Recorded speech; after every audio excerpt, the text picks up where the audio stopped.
মা শুনছ বিয়ে করলে নাকি কত কিছু দেয়, ঘর সাজায় দেয়, ফ্রিজ দেয়, তারপরে গ্যাসের চুলা দেয়।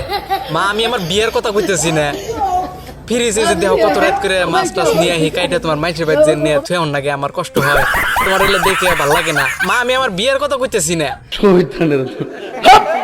তারপরে দেখো গ্যাসের চুলা বলে দেয়, তাহলে তুমি এই যে দিনের বেলা খড়ি খোটো, কোনো কোনো জায়গায় খড়ি নিয়ে আহ, আমার দেখে না ভালো লাগে না।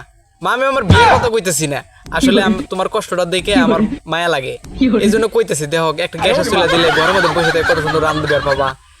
জানোই তো মা আঙ্গুর টেহা পয়সা নাই, তোমার এই যে খড়ি করে নিয়ে দেখে আমার কষ্ট নাকি। আর বিয়া করলে এখান থেকে দিব, দেখো কত তোমার সুখ, খড়ি আর খড় নাকবো না। মা আমি আমার বিয়ের কথা কইতেছি না, কিন্তু তুমি আল্লাহ বিশ্বাস করো, আমি আমার বিয়ের কথা কইতেছি না। তোমার কষ্ট দেখে আমার মায়া হয়, তাই কইলাম।